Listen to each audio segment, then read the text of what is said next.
Welcome to 4ES, the new sports and entertainment podcast in the world. I'm Nick. And I'm Sean. And today we're going to be talking to you about what we hope to do with this podcast. We are here to analyze, critique, blog, and generally just banter about what's going on in the sports and entertainment world.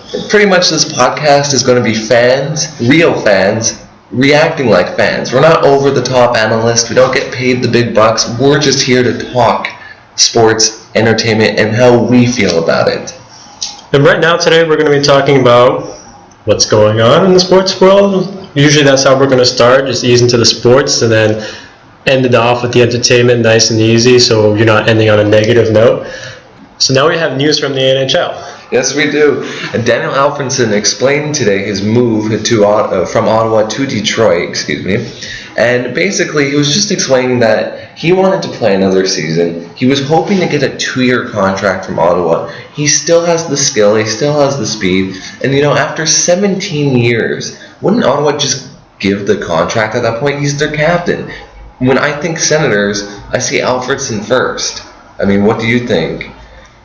Well, I think right now, since everyone associates Alfredsson with Ottawa, that the shift to Detroit will hopefully change the tides. Like, Detroit's not been doing so well lately. Do you think this is like a power shift for Detroit? I feel that Detroit, because they're moving into the Eastern Conference now, they're, in a sense... Finally. Well, yeah, but I've been really against Detroit coming over here, mainly as a fan of a team from the Eastern Conference. I'm not happy with the fact that we have to deal with the Detroit Red Wings, because they were good enough in the West.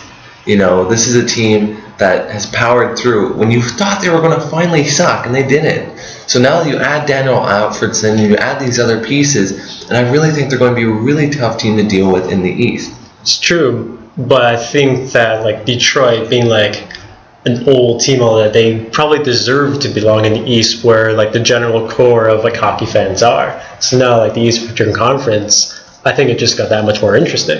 Well, if you look at it this way, they were 7th in the Western Conference last year. That was with 56 points. They would pretty much be tied with the Rangers for 6th or 7th. So they're in that middle ground. But I really think with the less travel that they have to do, they'll probably be scary dominant in the rest of the league, which, like I said, again, really annoys me. I can get over it. But for Ottawa's case right now, what's really going to happen is Daniel Alfredsson is going to come back, and he's going to score, and he's going to burn the team that let him go. And I think now it's a great chance for Alfredsson to get a Stanley Cup. I'm not saying Detroit's going to win. I really don't think they will. I don't want them to win either. I don't want them to win either, frankly. And I'm sorry, Detroit fans out there. I truly am. But your team has won enough. It's time for a new team. But that doesn't mean it has to be Ottawa. Well, that's enough hockey for now. I heard there's some news going on in the Premier League. Oh, yes, there is. Right now we have Manchester United has a new manager, David Moyes, who was picked by the great retired Alex Ferguson. And Moyes, so far, he's not exactly won over all of the fans right now. Is he getting them angry? Well, he's not getting them angry, but it's almost like he's lacking a bit of confidence. It's public knowledge now that he's been squabbling with Rooney. Rooney wants to leave the team because Moyes used to be the Everton manager, and Rooney used to be over at Everton before he went to Manchester.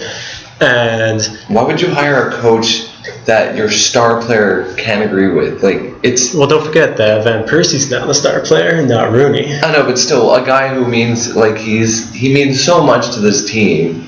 You don't. It's kind of like the Alfredsson thing. Do you kind of cater to one of your best guys who made your team so good over the years, or do you flip the coin and go with something completely radical? And right now, this seems to be the case. Now, they did win their first game on Sunday, the Community Shield against Wigan, but that's hardly anything to write home about. It's Wigan. But now it's come out that Moyes is criticizing the fixture list for his first 5 games. He has to play Chelsea, Man City, and Liverpool away within the first 5 games, and he's calling this unfair. Why is it unfair? Because he's playing away? Is he afraid the fans are going to boo him? Frankly, the Man U fans might boo him at this point. Yeah, we'll have to wait and see what's going on, but right now I think Moyes really has to step his game up, because he's lacking a certain confidence that Ferguson had, and it's not exactly Moyes is coming fresh out of like the waters. He was already a Premier League manager. Well, you know what? You know what stops all the controversy, quote unquote, or stops all the complaining and all the concern? Wins. If he can win these games, and if he can shut his mouth while winning these games, no one's going to remember these comments in a couple of months. Well, hopefully the first 5 games are positive wins for Manchester. Also, with on the topic of Manchester United, there's a couple of rumors going around in the sports world. One of them is with Manchester United, and that happens to be the return of Cristiano Ronaldo. Oh, wow, that's actually a really... I thought you were going to say David Beckham, frankly, which would have been funny. Oh, forget about that. David Beckham's retired. But can you imagine the dream team of Wayne Rooney, Robin Van Persie, and Cristiano Ronaldo on the same team? That could be good, and yet that could be very bad. That could be terrible in one sense, and it could be the dream team. It could be like the 92 dream team of the NBA in British soccer. That's true, and I mean, you can even go closer to the LeBron James and Dwayne Wade. I can't stand that at all, but it worked. Unlike the Blue Jays, though, the Blue Jays built a team that wasn't supposed to be a dream team, but they were supposed to be a competitor, and this year they've sucked. That's going to be a topic I'll get in later, but it's an example of, yes, you can have a dream team that works, but you can also have a team that fails and make a very long season. Very true. And we're all on the topics of rumors, and I hate to talk about rumors on the first episode because rumors are unreliable, and especially in the sporting world, there's so many of them every day. But here's another rumor that I heard, and I really would like to see this come through, is the Kimi Räikkönen for Formula One moving from Lotus back to Ferrari. That's actually a really interesting rumor. My first question is, who leaves Ferrari, though? Is it Massa or is it Alonso? It'd be Massa. He's underperformed this season. Alonso he's on his game. And right now, the Ferrari have not stated that they are currently looking for a Kimi. It's just a rumor right now. Ferrari have stated that they want to focus on the end of the season, specifically tailoring to Alonso. And after that, who knows what will happen, but Kimi is familiar with the team. He's been before. He's world champion with Ferrari. And if anyone has a chance to go to Ferrari and take Felipe Massa's place, it'd be Kimi Räikkönen. But is there anyone else going out there that wants Räikkönen? Because, I mean, if Ferrari's going around, or at least rumors are going around saying he might go to Ferrari, wouldn't one of the other competitors, like Mercedes or someone, want to take him? Well, I know Mercedes has 2 good drivers, but... Well, I've heard that Red Bull might be a little interested since Mark Webber is supposed to be leaving at the end of the season. Wow, that's actually going to be a big hit for the team. True, but Kimi Räikkönen, if anyone can replace Mark Webber, it'd be Kimi Räikkönen. So where would Webber go then? He's going to retire. Oh, really? Oh, yeah, he's really old, isn't he? He's not really old, but he's old for... well, I mean, what's old in sports? Old in sports is in their late 30s and 40s. Exactly. Old in real life is not 40. No. But anyway, enough of the rumor talk. We're going to go head over to some Major League Baseball, specifically with the Toronto Blue Jays. Yeah, the Toronto Blue Jays actually won a game. Oh my God. Well, you know, it's bound to happen. Even some of the worst teams out there win. The Blue Jays last night beat the Boston Red Sox in extra innings, 4-3. The winning pitcher was Brad Lincoln for the Blue Jays, and the losing pitcher was Brandon Workman. Now, the thing is, with the Blue Jays this year, like I mentioned before when we were talking about dream teams, this team was supposed to be a playoff team.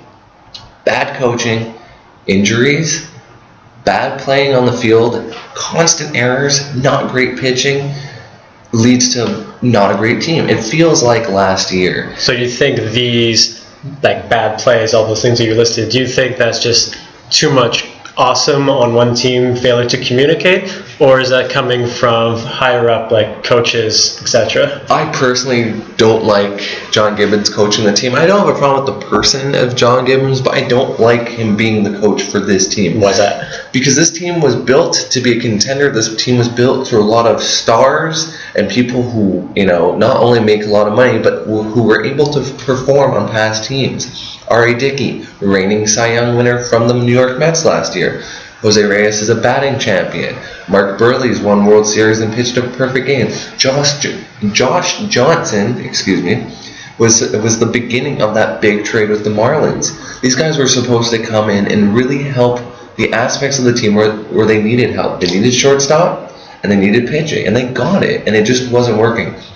When they hired John Gibbons, the biggest thing that bothered me was when Alex Anthopoulos, the general manager of the Blue Jays, said, John Gibbons has been a friend of mine since I was here with the last general manager. Not exactly what he said, but what bugged me was when he said, he's my friend. There's nothing wrong with Alex Anthopoulos having friends, but I don't like when a coach that already coached for the team failed is brought back because they're friends. There were better coaches out there suited to take on veterans like this, and I feel it's kind of like the Rooney thing in a bit. They bring in a coach that doesn't get along. Not saying that the players aren't getting along with him, but it's bringing in a coach that I don't think could work with this team. And he's done some mistakes, and the team's done mistakes. And I feel as a whole, the team's not working. So what's next for the Blue Jays? The thing is now anything that you see on the field that's good translates onto next year.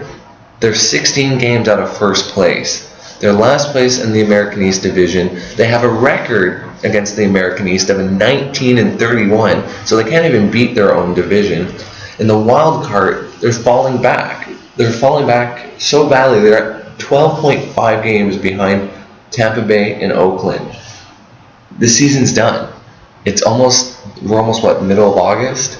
Yeah, we are middle of August. Isn't that terrible? Yeah, that's really depressing, actually. It's just as depressing as this Blue Jay season. Summer's ending, which means baseball is ending. And there's a lot of other good baseball that I will touch up on a bit later during this podcast. But to just kind of finish off the Blue Jays, as I said, everything good that you see in the field translates to next year. They're going to do their call-ups in September. You're going to see the rookies playing. Hopefully Anthony Goes gets some time. Sean Nolan, the pitcher, getting guys here and there just to get a bit of a feel what it's like to play in the MLB and what it's like to play for the Blue Jays. I really believe this team can be a winner next year. I would personally fire the coach. I'm not holding my breath, though. Just to end off on this topic right now, one depressing stat that I have to point out. Dirk Hayhurst actually had an interesting stat on August 13th. He put it on Twitter. He said the 2012 Blue Jays, by the amount of games that they had last year, 119, they were 56-63. The 2013 Blue Jays, at the same amount of games, 119, are 54-65.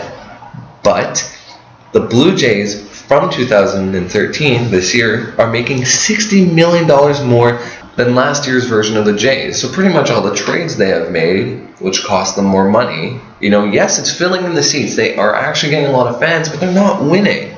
Something is going to have to change. Probably won't be the head coach, but the bench coaches, the hitting coach, the pitching coach will have to change. And personally, internally, this team needs to figure out why so many injuries are happening. This is going to be a topic for another day, but it's food for thought. The Jays need to find out why exactly everyone is getting hurt. Well, hopefully the Jays can at least up the game for next season. It'd be nice to have the Jays back up in the ranks. It'd be nice to have one Toronto team that can actually win and not blow it, frankly. Pretty much. But right now, as I said, what the Blue Jays can really do right now is just play spoiler. Play really hard and screw up Boston, screw up Tampa, screw up Baltimore, and every other team they play. And that's all they can really do right now. Okay, so now we'll step aside from baseball for now, and we'll start talking about MMA. I heard there's some big thing that's happening on in Canada, or in a part of Canada. Yeah, Saskatchewan has created some sort of commission, and the idea behind this is to finally create a sanction, a green light, if you will, for people to compete in mixed martial art events on a spectator level. This is beyond little classes competing with each other. This means that potentially within a year, as soon as all the paperwork is done and rules are made, that the UFC can come to the middle of nowhere prairies. I wouldn't call middle of nowhere prairies. You don't offend the people in Saskatchewan. I love Saskatchewan. I've never actually been. I would actually like to go, and I'm not sucking up at this point. Anyway. But for that situation, I really think that could actually help Saskatchewan, because they can bring a lot of revenue. A lot of interest, tourism. And look, they really care about the Rough Riders for the CFL. Yeah. But like at that point, what else do they have on the national level? That's true, but I mean, minor league hockey's big, minor league football is big. But now they can create something that is worthy of pay-per-view. That would be really cool for them to have a pay-per-view that's not WWE, because I know wrestling is big out there too. But now they have, which is now the biggest, UFC is above the WWE at this point in terms of revenue. That's true. So we can see this, what happens in Saskatchewan, and I'm wondering now, like it's big in Quebec, it's big in Ontario, and other places in Canada like BC. Will the UFC and any other mixed martial art event be as popular in Saskatchewan as it is in, say, Montreal or Toronto? I think popularity-wise, I mean, the biggest amount of popularity that you get in Quebec, obviously GSP is one of the main reasons why people really care about it. But I know I've met a lot of people that train MMA. It doesn't mean that they're fighters, but they do the training, and they really like the exercise. I think of Saskatchewan, look, Montreal is always going to get GSP until he retires. He's not really going to fight anywhere else but here, and maybe like Vegas or one place in the States. He does have the Vegas fight coming up later this year. They need to it'd be really cool if they got a prairie boy. Someone from Saskatchewan, I know they'd hate to hear this, but Manitoba or Alberta, have someone that's in that region so they can have that following. Because I don't see GSP going to Saskatchewan or Toronto. Unless someone says so, that he has to go fight there. But I don't, I think at this point he's got his choice, and if Dana White wants more money, he'll come to Montreal, fill out the Bell Center over the other venues. Bell Center's still bigger than the ACC. Yeah. I'm not sure how big the arena, what the biggest arena is in Saskatchewan. So, if they can get some homegrown talent, I really think it could actually be successful. So, do you think that if Saskatchewan or the Prairies don't get a homegrown hero, do you think the UFC will not be as successful? Not necessarily. I mean, there's a lot of big names in the UFC. I mean, anyone can vote for anyone. If we had the numbers right now, which I'm sorry we don't. Remember, this is the beginning of a podcast. We hope to get better during our tenure. But I think, as long as there's a large amount of fans that are watching it on pay-per-view, watching it at home, watching it on Sportsnet, watching it on wherever, there are those stars. So if they get, I don't know, a Diaz or even an Ortiz, like someone that they know. Or any of the countless number of Brazilians. I'm trying to think of a name right now. Thiago Alves or like Shogun, even Majora Machida. And that's exactly what you just need, one of the big guys to go, and then you can have the mid cards and the lower cards. But as long as you have something that they know. And Dana White's been very smart with figuring out who likes who. Yes. If you can move them. Despite the fact that Dana White gets so much like ragged on all the time, he is actually a very clever and sophisticated businessman. He's annoyingly a great promoter, and I'm pretty sure if wrestling could get him, they would love it, but they can't. But in this case, I mean, Dana White, he could probably just give out papers at stores or have people do it and find out who they want. Flyers and do the votes involved. Exactly, he has his way. We don't know what his way is, but whatever Dana White, whatever you are doing, if you end up listening to this, you are doing it right. And if you're listening to this, promote it to your friends. Anyway, enough with the mixed martial arts banter. We're going to go over to... We're going to talk about the NFL right now. And some news, it won't be new to you guys by the time you hear this, but right now, it's new-ish. It's news about Tom Brady and a possible injury. Oh, Tom Brady. Well, he was training yesterday, and he ended up getting some sort of knee sprain. He went to go get his MRI. He's MRI negative, so he's okay for now, if you were wondering and you haven't heard this yet. Well, he's day-to-day. Exactly, he's day-to-day. But the problem by saying day-to-day in sports is it could be a couple of days, or it can turn out to be one of those blown out of the water things. 40 days or something. Out for the season. Yeah. So, for the Patriots, hopefully it's not that, because he's not getting any younger. No, he's not. And this is a guy you need. Brady carries the Patriots. Exactly. Right now. And the thing is, he's not RG3, he's not Russell Wilson, he's not the guys who run and throw the ball. He's mainly a passing quarterback, which there's nothing wrong with that, but you still need mobility with the knee. It's not like he can put a glove. It's not like a hand injury where he can put a glove on his hand and he needs hide his hand to perform. And the way the Patriots are, you lose Wes Welker. There's The Hernandez stuff. Man. Like, I don't even want to talk about that right now. And the Gronkowski injuries. This is a team that can't lose Brady, or write off the season. It's been a series of unfortunate events for the Patriots lately. I just can't see the Patriots, if they lose Brady, making a deep run in the playoffs. Same here. And I'm not being biased to those who are out there thinking, oh, he must just hate the Patriots. No comment. But right now, in all, truth be told, if you don't have Brady, he's the guy who makes the plays. He's making the NFL plays. He's making all the right moves. And you lose this guy, you're a little bit in hot water. Yeah. So, Brady, we hope you get better. And Patriots, some of us hope they're going to do well. Some of us hope they're not going to do well. But we're going to, like I said, it's day by day. Day by day, we'll keep you posted on the story. To continue on with the NFL, going back to the quarterback thing, I bring up RG3, and I know there's been kind of some talking back and forth between Donovan McNabb and RG3, and there's been issues with the coach Shanahan and RG3. When I think about RG3, and everyone's talking about the evolution of the quarterback, they can throw and they can run 100 yards, and yes, I get it. People really enjoy watching the quarterback being able to run. And people enjoy Colin Kaepernick in San Francisco, but personally, I really don't think this is an evolution. I doubt we'll see every quarterback being able to have that kind of mobility. Because one thing's for sure, the guys that are that mobile, they get injured a lot. Look at RG3, he's been injured 2-3 times now. Yeah.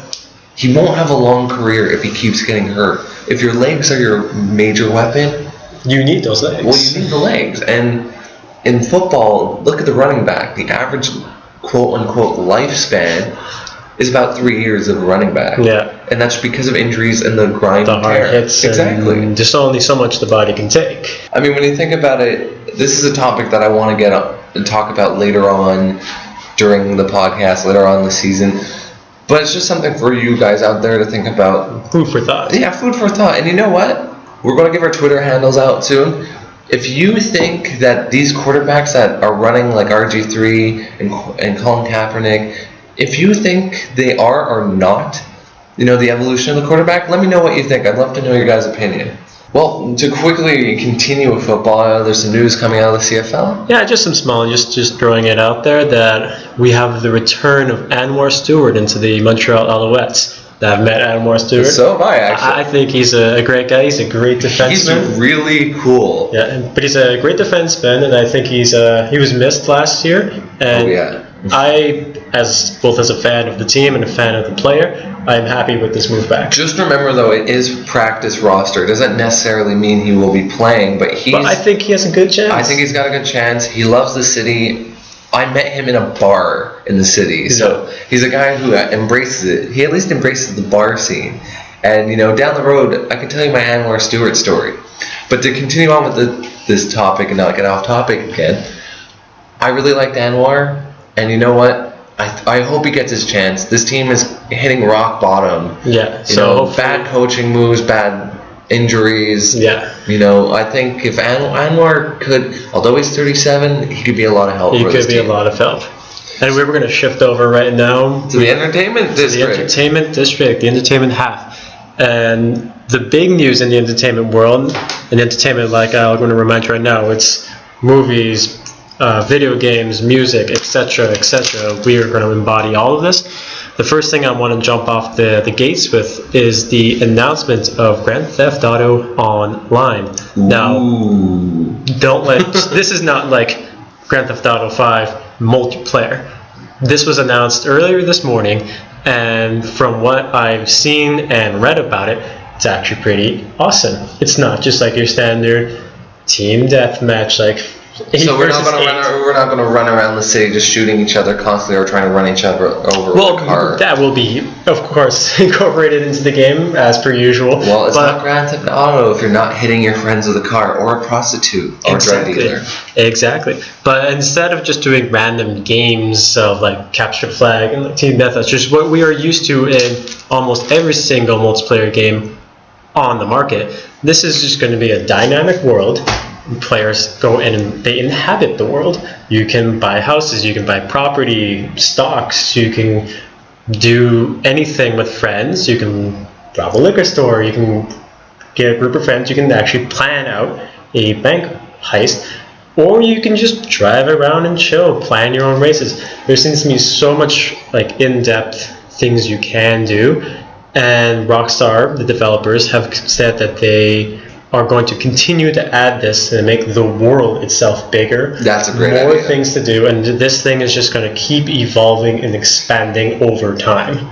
The way I look at it with Grand Theft Auto, one thing they need to bring back, I'm a big fan of Vice City, either remake Vice City so it can work on the newer systems, or incorporate buying companies, businesses, homes. I think that They hinted at that in Grand Theft Auto 5, so... I really hope, it's just, I know I've seen some of the storylines and everything, I just really hope they can bring back that aspect. I really liked it. That, and continue with the good music, and then I'll be a happy camper. Well, on the music aspect, they always do fine. There's one radio station that really has my interest, and it's almost like a homage to the film Drive. People like Kavinsky will be doing songs on the radio station. And for me, driving around that time listening to Kavinsky, even if it's real life, which I do, or in fantasy, CGI, digital world, it is an automatic plus in my book. Nick, what do you have to offer for us? Well, this isn't really news. I mean, Comic-Con has come and gone, and you know, obviously, all the big movies are getting promoted. And one of the biggest promotions that they've done is, you know, the next Thor movie, which I am thoroughly looking forward to. Especially, I love all the movies that they've done for this. I cannot wait either. I mean, I'm a big fan of Marvel, and I'm a big fan of how they've been doing these movies. But one thing got me thinking, and this isn't as much depth about the new movie coming up, but it's about the past movie. And I've been wondering, remember in Thor, I'm so sorry to all the Thor fans out there, I'm forgetting the terms right now. What are the terms? I think I know the terms. I think you'll know the terms. But you know the scene, the big fight scene with Loki, and the bridge gets destroyed? The Rainbow Ridge. I'm sure it's not Rainbow Ridge. They call it Rainbow Ridge. Okay, well, their version of Rainbow Road got destroyed. And as we know, Loki fell through, but he's Loki and he got back to Earth. They never really explained. Yeah, they sort of like threw it in like one sentence. They never actually said how he got to Earth. Yeah, and in Avengers, they sort of just one sentence, oh, we didn't use black magic, and that's the end of it. But I want to know, are they going to explain? Because the whole idea at the end of the Thor movie was Thor was sad, looking on... stranded. And he's being told that she's thinking about you. But okay, how is he getting back to Earth? Are they going to fix the bridge? Are they going to explain at the beginning of the movie and kind of segue, okay, Thor, we must send you to Earth to help the Avengers, and then do a quick, now it's regular time, he's got Loki, Loki's going to be thrown in jail. Do you think they're actually going to explain this, or for the people that don't really pay attention, don't care, but... I think they might shoehorn something in there. They have to. I personally feel that I'm not the biggest comic book guy. I couldn't quote you lines and stuff. I wish I could. But some of the little things in the movies bug me. I'm still bothered by him not wearing the helmet. I don't care if it's uncomfortable. The cartoon wears it. It didn't look that bad. It didn't look that bad. Plus, you get more like... It's like FaceTime with the character. It's like when Captain America ripped off his mask halfway through the battle. I was okay with it. It was unnecessary. I was okay with it. I feel that I know it's FaceTime, but we know who Chris Evans is. We do. I don't think him having the mask on or off will make him less Chris Evans. Of course. I want him more Captain America. But like as an actor, you want your face to be seen, and I guess I understand that. And he was still wearing the costume in the end. That's true. So, speaking of Captain America, just for those people that live under a rock and have no idea, Samuel L. Jackson and Scarlett Johansson will be reprising their roles in that movie, and also the addition of the Winter Soldier. Exactly, the Winter, and that's the one I'm really excited for as a big Cap fan. Mm-hmm. But Sean knows, trust me. But basically, they're also adding another character, the Falcon, so that's going to be really interesting to see. Plus, they are, without giving away too much if you haven't seen or read Captain America, they are reintroducing the Winter Soldier. Which is going to be, if you don't know what the Winter Soldier is, don't look it up. Just don't look it up. Just let it be a surprise. Hold on to your seat, keep your hands away from Google and the keyboard. And that only goes for people who have seen the first Captain America movie. If you know what the Winter Soldier is, just be very excited. I think they'll do a great job with that movie as well. And while we're on the topic of Marvel, I've heard the other day that there's one of the upcoming Phase 2 Avenger movies is called Guardians of the Galaxy.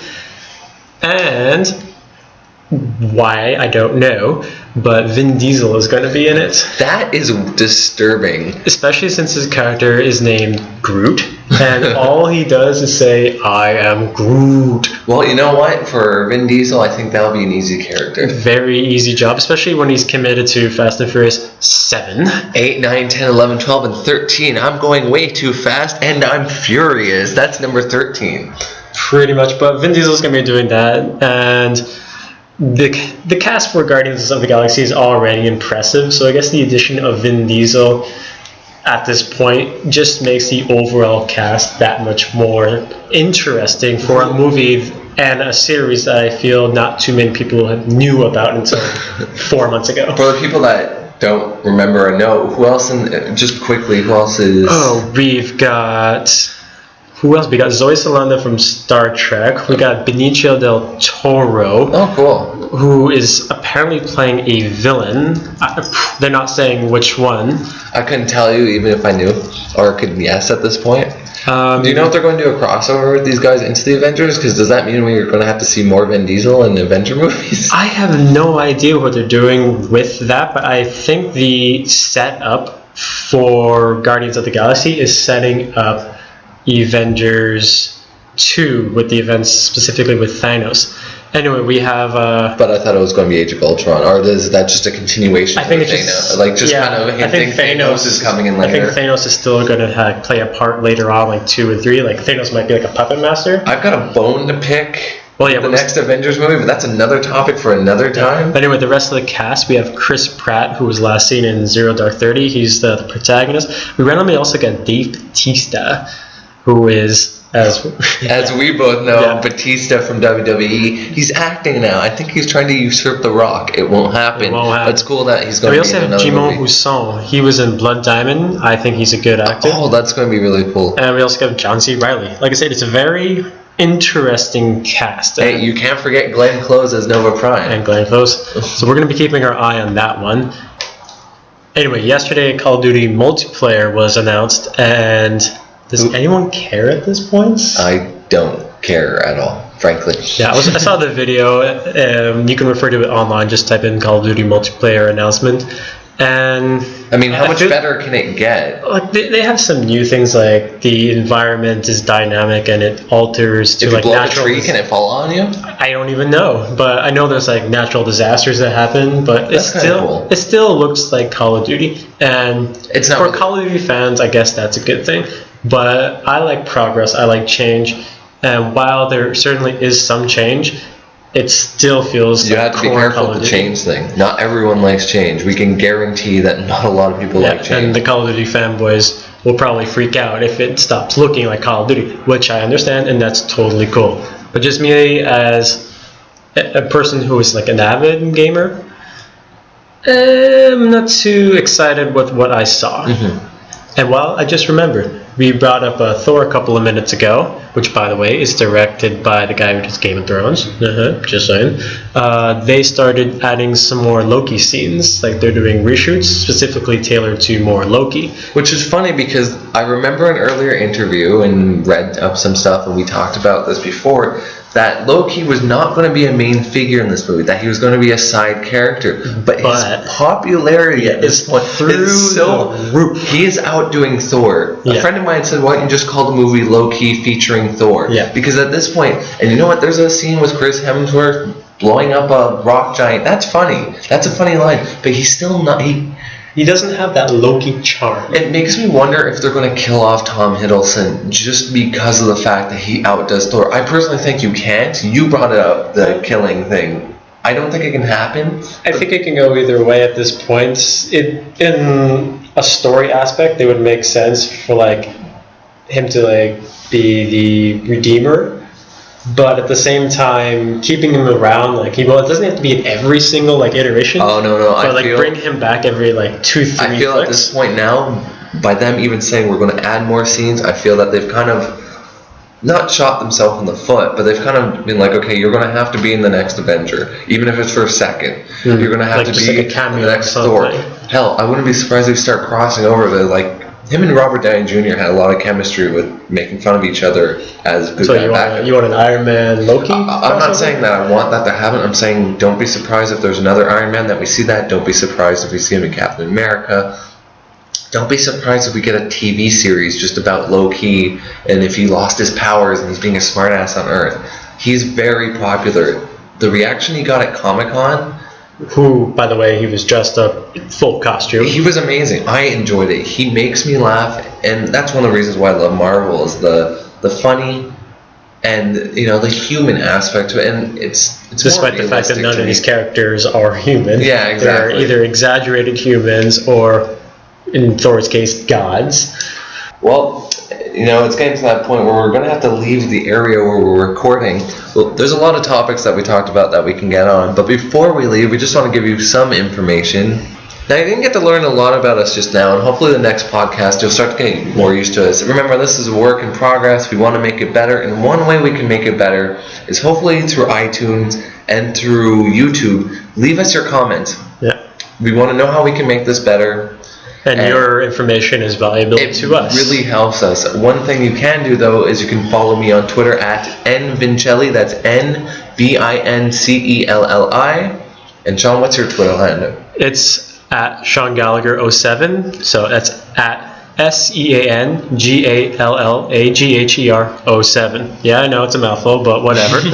Don't forget, there's also, for me, I've also written my own blog. It's called Nick's Blog at WordPress, or if you can find one of my blogs on, it's at nickolaisblog.wordpress.com. I've got a mix of sports and a mix of entertainment. I'm hoping to get a couple more articles going. Another place I write for, though, where I write mainly baseball, but I've started writing a bit more football, and you'll get an odd hockey, is Last Word on Sport. That's a great place where you can get a lot more sports info. They help me, and I'd love to help them. So check out Last Word on Sports. There's a lot of great articles. I've written a couple of good ones. There's a lot of other great writers out there, so check that out too.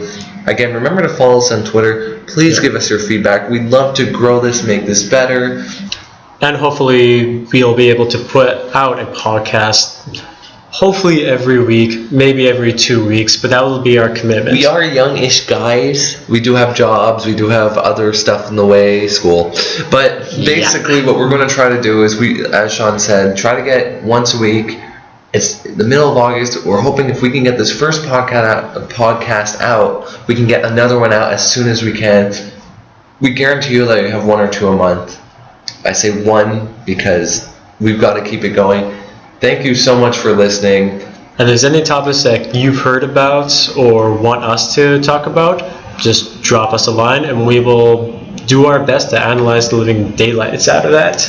Exactly. I mean, this is for you guys to enjoy, for you to listen. I hope... Yeah, we're not enjoying this. This is not for us. I kind of thought this was cool. I'm joking. I love this. Anyway, I'm Sean Gallagher. I'm Nickolai Vincelli. Thanks for listening. And this is 4ES. We hope you enjoyed it. And if there's anyone who wants to sponsor us out there, we're not sellouts, but we would love to sell your product. So contact us at our Twitter handles. Have a great day, everyone.